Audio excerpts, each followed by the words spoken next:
Hello students, welcome to the online class for automobile component design. So this subject is present in your 5th semester diploma syllabus for Department of Automobile Engineering. Let me first introduce myself. My name is Tanmoy Kundu, Assistant Professor, Department of Automobile Engineering, Dr. Sudhir Chandra Sood, Degree Engineering College, Kolkata.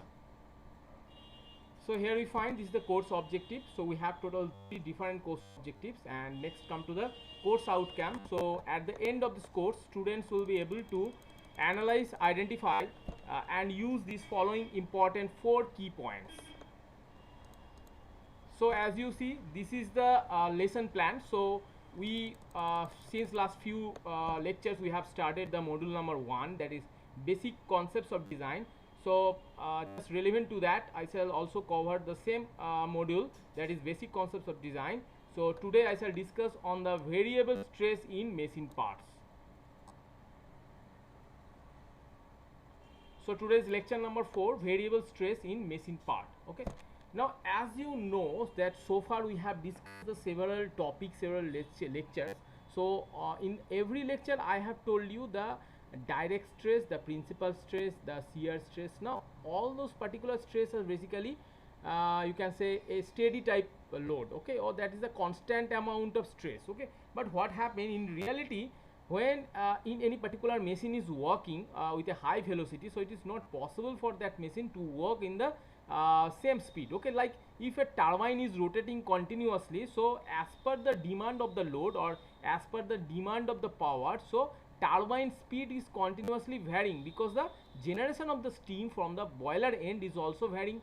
So that amount of steam generation that will create a total impingence on the turbine blade, so that much of amount of steam will vary. When the steam amount is vary, so the rotational speed of the you can say turbine also vary, and the rotational speed will, when the rotational speed will vary, so obviously the amount of stress generated on the turbine blade, so it will also vary. So it is always a very important idea to keep in mind that all the load that we are acting or we are facing on any particular machine component, so that will never keep in a similar trend, okay. So that will never be fixed one, okay. So it will never be a constant one, it can vary.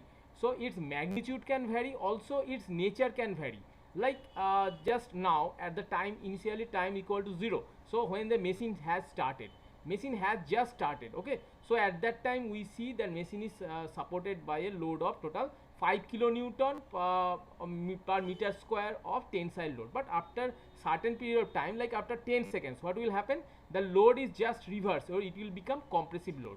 And parallelly it may happen the amount of the magnitude of the load may also be changed. So like previously it was 5 kilonewton per meter square of tensile load. Next after 10 seconds the load will become 10 kilonewton per meter square of compressive load. So obviously you can understand the amount of the load and also the nature of the load, whether it is compressive type or the tensile type. So nature of the load and the magnitude of the load can vary frequently, okay, with respect to the time.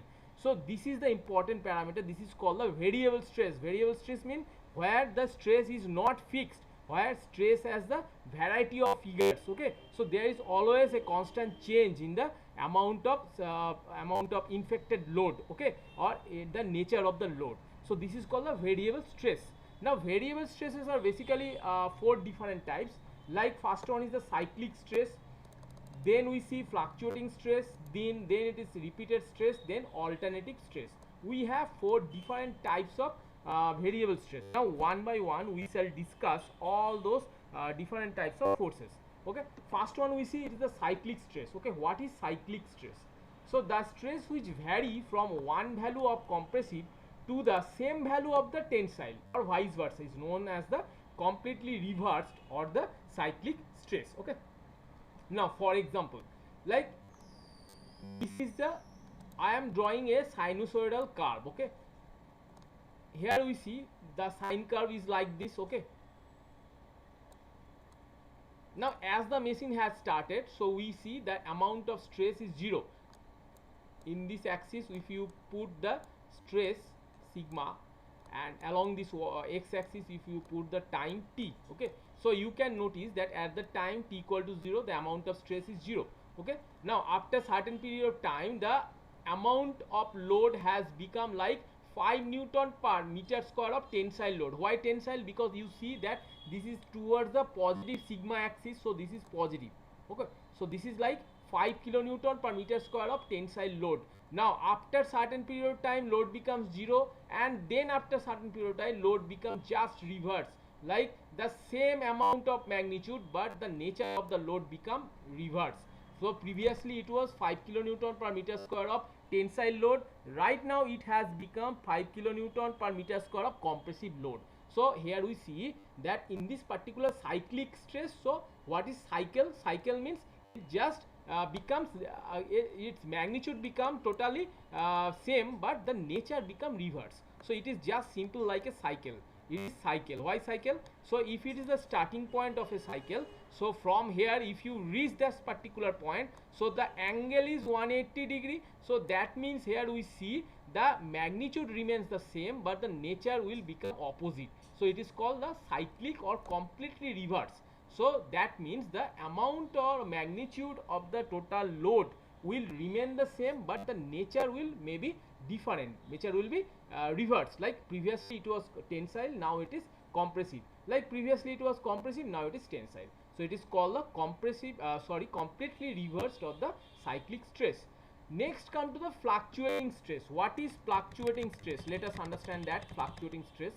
So fluctuating stress, what is that? Is the stress which vary from the minimum value to the maximum value of the same nature. It is called the fluctuating stress.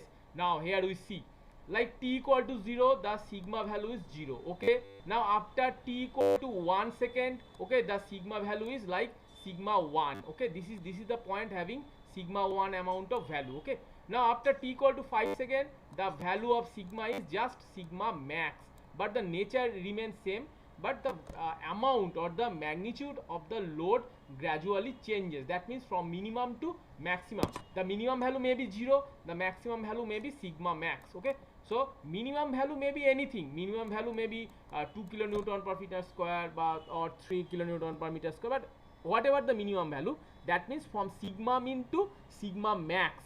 Okay, from but the nature of the load remains same. That means if it is previously tensile type, so it will obviously remain in the tension. If it is previously compressive type, so obviously it will remain in the compression also. Okay, so that means nature will not change but we will change the magnitude of the load from sigma min to sigma max.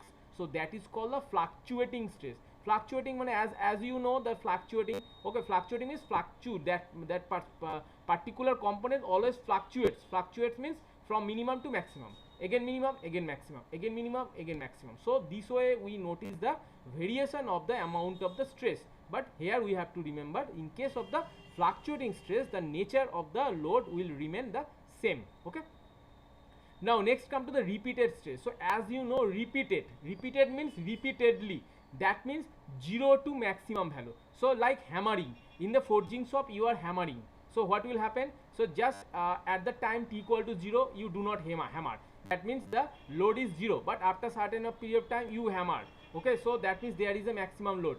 But when the hammer is once again withdrawn, so at that point the load will be 0. Once again you are hammering, so load will be maximum. So 0 to maximum, 0 to maximum, 0 to maximum, but for the same nature of the force. Like if it is tension, then it will be tensile.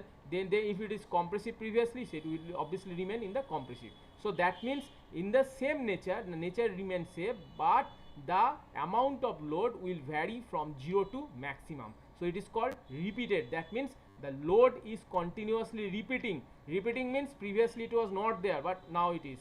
Previously it was not there, now it is. Like 0 to max, 0 to max, continuously there is a repetition of the same nature of the load. So it is called a repeated stress. Next we see there is a alternating stress. So what is alternating?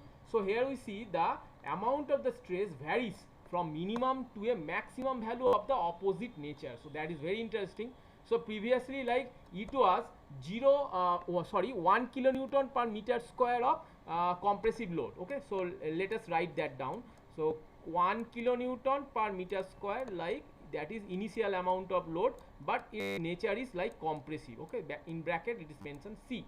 but after certain period of time it varies, that is it becomes 10 kilonewton per meter square. Okay, so that means that has become the tension. Okay, so this is the sigma mean, okay, and this is the sigma max. So that means the amount of stress value varies from the minimum value to maximum value, but opposite nature. Where we see the fluctuating stress, the minimum value to maximum value, the load will be changed, but the nature will remain same.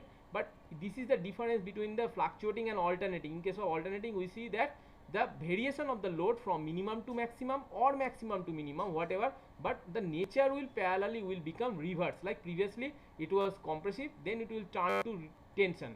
Previously it was tension, then it will come turn to compression. So here we see that minimum value of the of a particular nature of a load, it will become the it will change to maximum value, but the nature will also parallelly changes, parallelly becomes reversed. So it is called the alternating type of stress. Okay, so here we see these are the 4 different types of variable stress. Okay, and the definitions are very important for subject point of view, because you may face some objective questions and also some interview questions. During that interview, when you face an interview, the interviewer may ask you some very difficult, not at all very difficult, but very tricky type of questions. Okay, whether you know that what is the variable stress and its common categories. Okay, so from the subject point of view, you have to understand that what stress is what. Okay, what is cyclic stress, what is fluctuating stress, what is repeated stress, and what is alternating stress. So you have to understand the definitions of those particular variable stresses, and you have to very commonly term, but that terms you have to keep it in your mind when you face the interview. Also you will face the objective questions in your semester. Okay, next come to the fatigue and endurance limit. This is very important for a design engineer who is designing any component, but he is not aware about the fatigue and endurance. So this is not possible. Every particular designer who is designing a machining component, so he must have to be very much aware about the fatigue limit. Okay, so what is fatigue limit? Okay, fatigue limit, I am just giving you a very brief idea, very introductory idea about the fatigue. Fatigue, the word comes from the stress basically, which is a variable stress. Okay, when the machine component is subjected to a variable stress, only then the component will be subjected to a failure like fatigue failure. Okay, then it will become prone to fatigue failure because it is working with a variable stress. So where there is a variable stress, there must be a chance of fatigue failure. So it has been found experimentally that when a material is subjected to a repeated stress, it fails at a stress below the yield point stress. So this is the fatigue failure. As you know that fatigue strength is a mechanical property of a material. So fatigue definition is very important. As you know already, I have discussed, I think the previous lecture I have discussed with you the definition of fatigue. So in that fatigue we know that in case of fatigue, when the material is subjected to variable stress like a repeated stress, okay, repeated stress, so what will happen, it will fail before the yield point. Okay, so as you know in the stress strain diagram, so this is the yield point. Okay, now if the material fails before the yield point due to the repeated stress, so it will be called as the fatigue failure. Okay, so fatigue failure is nothing but it is due to the repeated stress or the variable stress, and the material fails before the yield point, so it is called the fatigue failure. Okay, now here we see the fatigue failure caused by the means of a progressive crack. Then how can you understand that the machine component whether it is under fatigue failure or not? So you have to observe the component whether there is any crack formation. Okay, that means a progressive crack formation means first of all the crack is very little bit, then the gradually the length of the crack rises. Okay, and one time will come when the material will completely be broken due to the crack. Okay, so as you notice any very small type of or any hair size of crack, so you have to understand that the material is now going to be failed by due to fatigue. Okay, so obviously the crack, this crack may be very hair size thickness. Okay, So length is also less, so you have to observe the fatigue prone of a material by the use of the microscope. Okay, so it is absolutely a microscopic size, and in the naked eye you cannot see whether there is any formation of crack or any fatigue, but in the microscope when you observe the material, so you can notice that there is a formation of crack, and once the crack is formed, so gradually the length will rise of the length of the crack will rise, and once time will come when the material will fail due to fatigue. Okay, now in order to study the effect of the fatigue of a material, a rotating mirror beam method is used. So this procedure is very commonly used. Okay, now in the microscope also you can notice the amount of crack, and from there you can also predict the fatigue failure, but it is not always possible to have the microscope along with you, so you can use the very commonly procedure that is called the rotating mirror beam, where a mirror is completely rotating in the 360-degree angle, or obviously there will be a beam of focused light will be reflected in the mirror, and from the reflected image we can identify is there any fatigue failure is occurring, or is there any crack formation. Okay, so this method obviously you have to remember because of the objective purpose, that what is the method that can be commonly used to observe the fatigue. So this method is called the rotating mirror beam method. Okay, now come to the definition of the fatigue limit. Okay, so fatigue limit, or it is also called the endurance limit. Okay, so this endurance and the fatigue, these terms are always equal. Okay, or you can say synonyms. Okay, endurance and fatigue. So fatigue limit or endurance limit is basically defined as the maximum value. Just notice that point, so maximum value of the completely reverse bending stress. Now what is completely reverse? So completely reverse means, just in the example, in the definition we see, completely reverse means just cyclic stress. So here you see this is the cyclic stress or completely reverse stress. So in case of completely reverse stress, we notice that the stress basically vary from one value of compression to the same value of tension. That means the nature of the load just become reverse, but the amount or the magnitude of the stress remains the same. So when a material is subjected to the maximum value of the cyclic stress, so what will happen, which a polished standard specimen, that means why polished specimen, because we are using the mirror beam, rotating type of mirror beam. As you know from the very basic of physics, when a mirror is absolutely polished, so there will be a reflection is called the complete reflection. Okay, otherwise what will happen if that reflection is not complete reflection, so the material, the complete reflection, so what will happen, the total reflected radiation will be just simply you can say spread all over different directions. So in order to make the reflected radiation completely in a controlled manner, we have to polish the material in just like a mirror polish. That means completely smooth material, surface roughness will be very less, it will be become completely smooth and completely like polished specimen. So that is why this term is very important while you describe the term fatigue limit. Okay, so in case of fatigue limit, we have to use the polished specimen only. Like you are having a lathe spindle, okay, lathe spindle, and you are observing the any fatigue failure is occurring or not in the lathe spindle. So first of all, before checking the material in the rotating mirror beam, you have to polish the spindle completely. You have to make it a mirror like polished one. Okay, so once it will become a mirror like polished, only then the reflected radiation will completely under control, and finally the image will appear in front of your screen will be very much clear. Otherwise, if it is not polished, so image will be very hazy type. Okay, so that is why it is always prescribed that whatever the reflected beam you are using on a particular component, so that component must be polished like mirror polished. Okay, so which polished standard specimen can withstand, so which can withstand, so it has to withstand the cyclic bending stress, okay, without failures for infinite number of cycles. So it is called the fatigue limit stress. What is fatigue limit? Once again I am describing when you are asked to define the fatigue limit. So what are the important component that you must have to mention? So first point is it is the maximum value.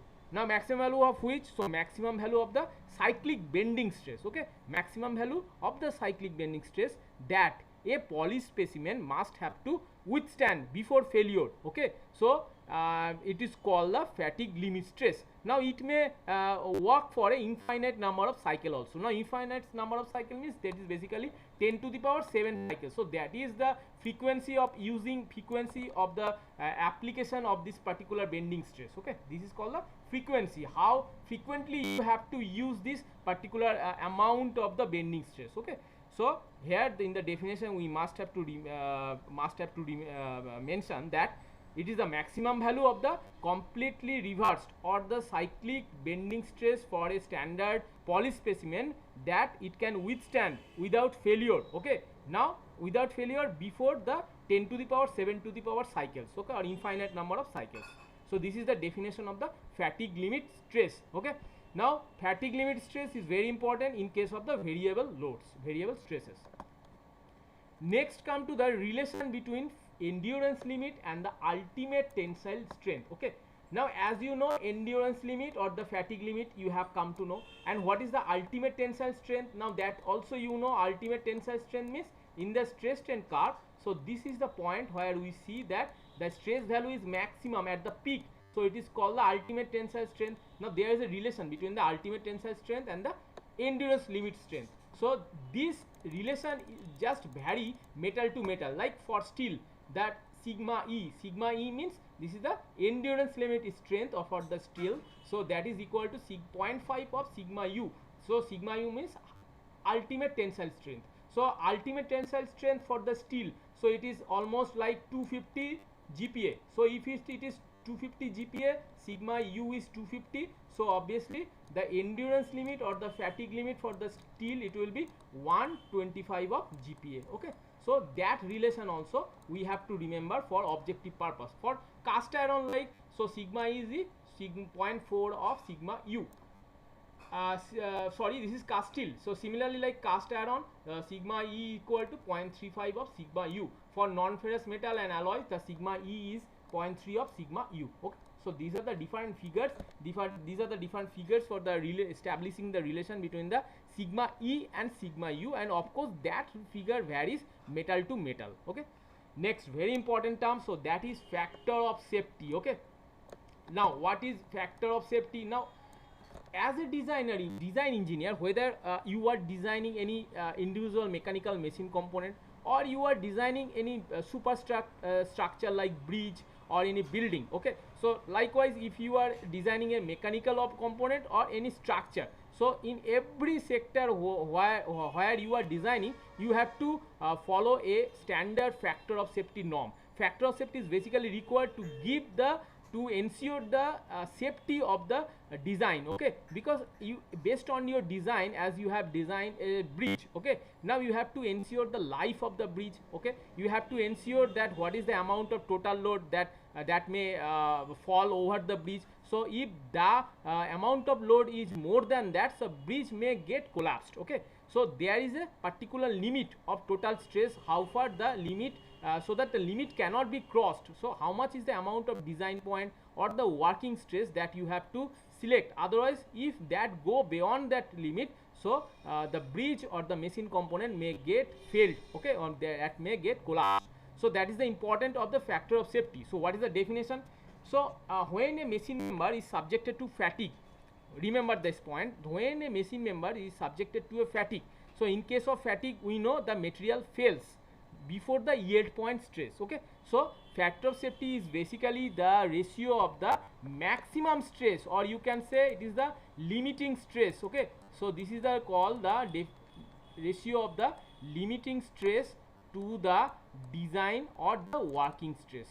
Okay, so limiting stress means when a material is subjected to variable load, so it may have the chance to fail by the fatigue. So the limiting stress means just a fatigue stress. So fatigue stress will be at the top and the design stress will be at the bottom. So obviously the ratio will be more than 1. So design stress will be limiting stress divided by factor of safety. So obviously you can understand that your design point or the working point must be very low compared to the limiting point or the fatigue stress point. Okay, until what will happen if the design point somehow reaches the limiting point, so the bridge or the machine component may get failed. So that is why in order to ensure your in order to guarantee your machine component or your bridge safety, we must have to give the use of the factor of safety definition. Okay, so once again I am telling you that definition of factor of safety is basically it is the ratio of the endurance limit stress to the design or working stress. Okay,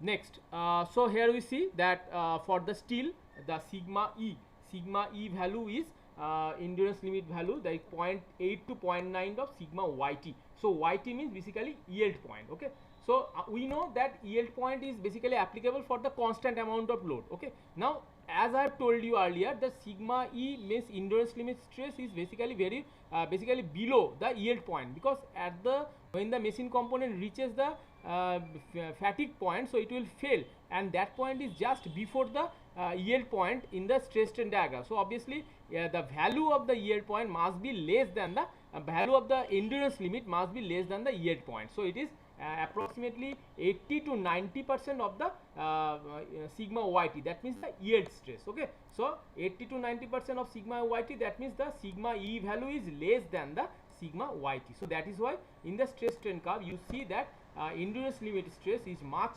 below the or much before the yield point. Okay, next come to the another important topic, that is stress concentration. So let us discuss once again.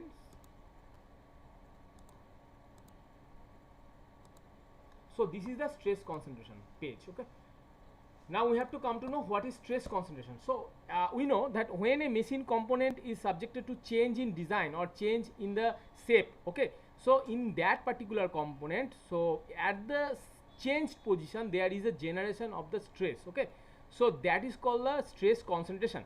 So when a machine component changes its shape or its cross section, the simple stress distribution no longer holds good.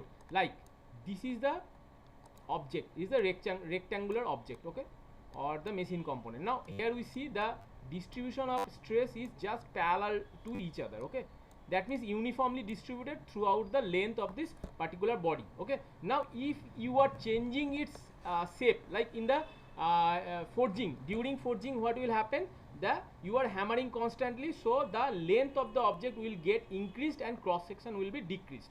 So there is a change in the shape of that body.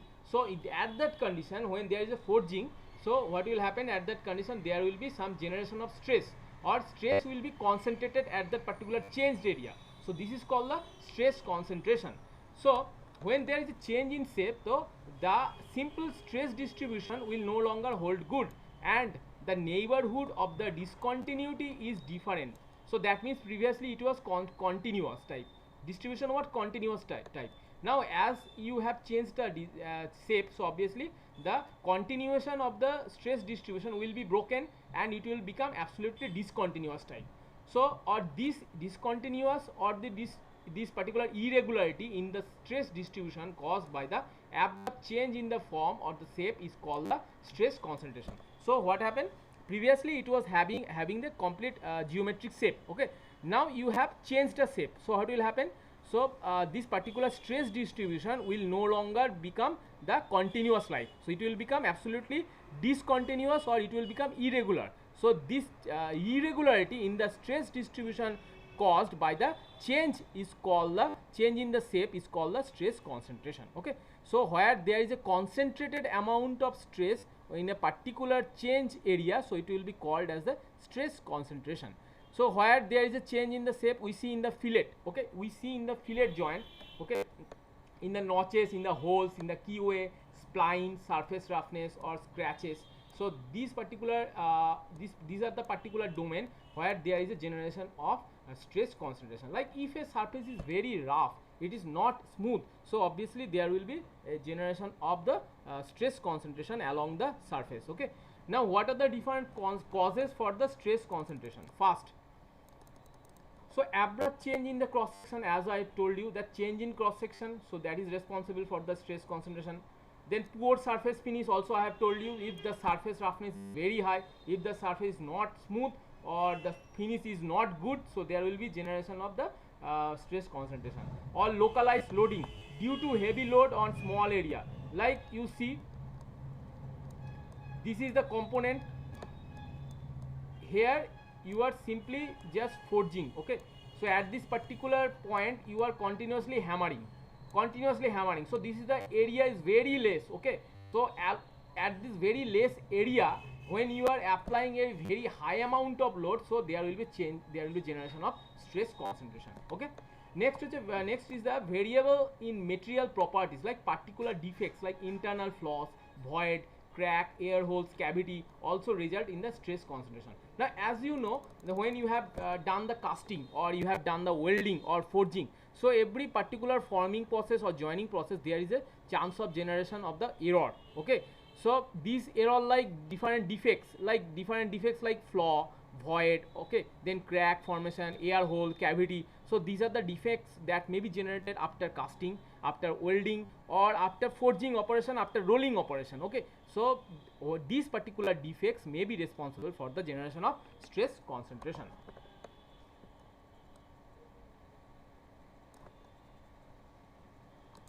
Next important topic is the how you can just simply avoid this stress concentration, or how you can design a component where there will be no chance of stress concentration, okay. So method of reducing the stress concentration: first of all, avoid the sharp corner. That means if this is the simple rectangle area, okay, now you are changing the sharp area, okay. So if you have just omitted this sharp area, this sharp corner, so what will happen? At this point there will be stress concentration. So if you are just changing the sharp corner area, you have to provide a round shape, okay. So at the corner you have to provide a round shape. So what will be the radius of the round shape? It will be having much more radius, okay. So as much as you provide the amount of radius in the round corner, so its generation in the stress concentration will become reduced, okay. So the radius, this is the radius of this round corner. You have to provide much more radius in those round corners, okay. Now next is the sanding or polishing surfaces. So as you know that a particular if the surface is very much not polished or very much rough, so in that surface there is a generation of stress concentration. Now if you polish the surface, or if you apply the sanding operation, so its surface void, surface defects will be omitted, okay. Its surface becomes smooth, and that time the stress concentration will be less, okay. Next is the lowering the stiffness of the straight load bearing segments. Like as you know the stiffness, what is stiffness? So stiffness means it is basically the amount of load required for 1 meter of deflections, okay. Now if you have given a very less amount of force to change the 1 meter of deflection, so if you change the stiffness, so it will be having the very less amount of stress concentration. Next, placing notches and threads in the low stress area. So where the stress area is very less, as I have told you, when you are hammering, so you are basically applying a large amount of load in the very small area. So in that small area you have to use the notch and thread, okay. If you apply this notch and thread concept, so your stress concentration will be reduced, okay. Next come to the important factor, that is the stress concentration factor. So basically it is two types, one is KT, another one you see KF, okay. So KT means it is the theoretical stress concentration factor. So this is the ratio of maximum stress to the nominal stress, okay. Now in case of static loading and in case of cyclic loading, so we have already discussed that static loading means where the load amount is constant. So in case of static loading, if you design a component like any brittle material, so in that brittle material, so you have to give some stress on those static loading. Like in case of the static loading, the stress concentration in the ductile material is not so serious as in brittle material. So when you are designing a machine component but it is made of brittle materials, so in that case, if that material is subjected to the static loading, you have to give much more concentration on the you have to give much more focus on the stress concentration part. because in case of the static loading, that means where there is a constant load is there, constant amount of load is there, like for a brittle material, so you have to ensure the stress concentration very much well enough. Okay, but in case of cyclic loading means where there is a variable stress. So in case of the cyclic loading, the stress concentration is important in the ductile material. Okay, so this is also important for the objective purpose, that stress concentration is very important in case of the brittle materials while the you are designing the component in the static loading. Okay, but in case of the ductile material, the static stress concentration is important, but the loading must be cyclic type. Okay, so this is the all about the different factors. Next, another factor we will come to know, so that is the KF type. What is KF? So KF is basically the fatigue stress concentration factor. So that is the ratio of endurance limit without stress concentration to the endurance limit with stress concentration. Okay, so that definition we have to remember for the objective purpose also. Next is the notch sensitivity factor. This is another important parameter by which we can that can guide if a material is having the stress concentration or not, because we see that Q equal to Kf minus 1 divided by Kt minus 1. Kf means fatigue stress concentration factor, and Kt means theoretical stress concentration factor.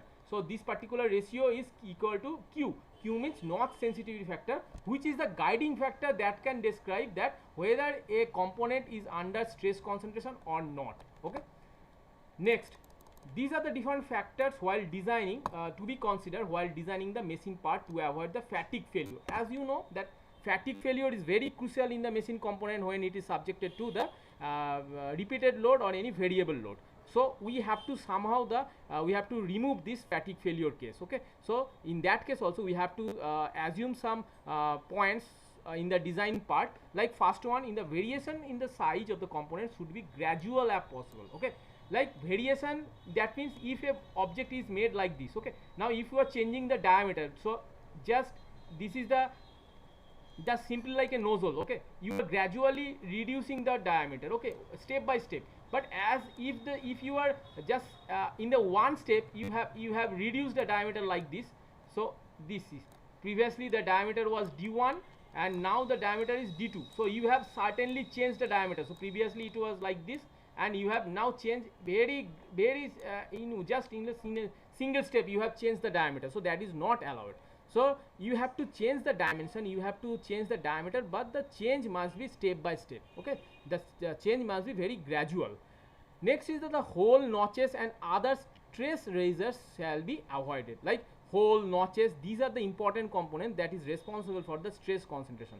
So you do not have to consider those particular components in your design, otherwise your stress concentration will become high. Next, the proper stress deconcentrator such as fillet or notch should be provided.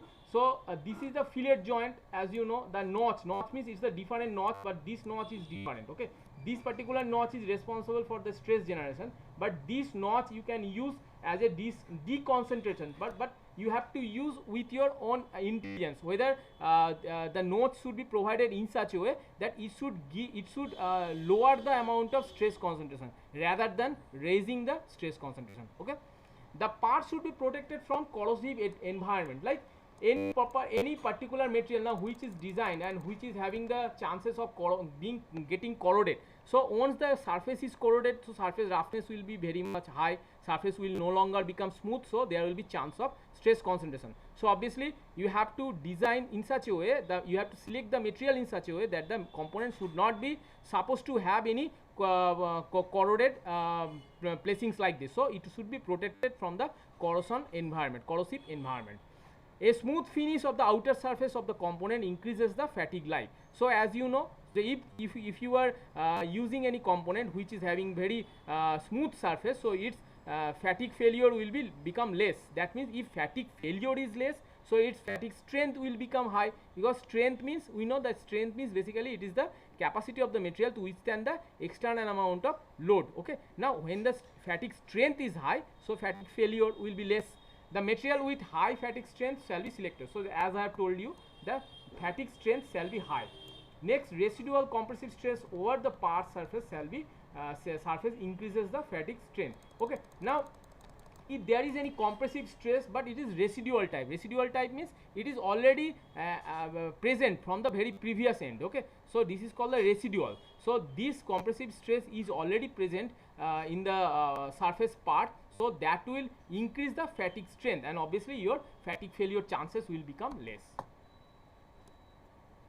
Next, factor of safety. We have already defined factor of safety, but when the material is subjected to the variable stress and it is prone to fatigue, so in that case the definition was fatigue stress was equal to, previously it was fatigue limit divided by working or design stress, that means fatigue stress divided by design stress. But now when the material is just having the static loading, like constant amount of load, so in that case we know that for the brittle materials, if you go for the stress strain diagram, so this is the stress strain diagram for the ductile material, where we see that we have a proper definition of the yield point in the stress strain diagram of a ductile material. But for the cast iron or the brittle material, there is no particular yield point. So obviously for the brittle material we have to define the factor of safety as ultimate stress, because only ultimate stress is the point which is present in the stress strain diagram of a brittle material. So we have to define the factor of safety for brittle material like sigma u divided by design stress. Similarly for the ductile materials, as we have very well defined yield point in the stress strain diagram, so it will be defined as the yield point stress divided by working or the design stress. Okay, next come to the typical overall factor of safety. So factor of safety to be considered for different equipments like aircraft components, so 1.5 to 2.5, boiler, in case of boiler, so factor of safety is 3.5 to 6. Okay, then for bolt 8.5, cast iron wheels 20, like this. Okay, for different components. Turbine component static 6 to 8, turbine component if it is loaded, if it is rotating, so it is 2 to 3, like turbine blade which is a rotating component, so for that the factor of safety shall be taken 2 to 3. Okay, then spring 4.5, then wire rope, this we see for the wire rope the factor of safety is given 8.8 to 9. Okay, so these are all about my today's lecture. Okay, you please go through the study material, and also if you have any question you can ask me in the WhatsApp or by the phone call. Okay, so these are the all different lectures I have already prepared, and the variable stresses and all the definitions of the factor of safety. So that part is very important with respect to the design point of view. Okay, thank you all.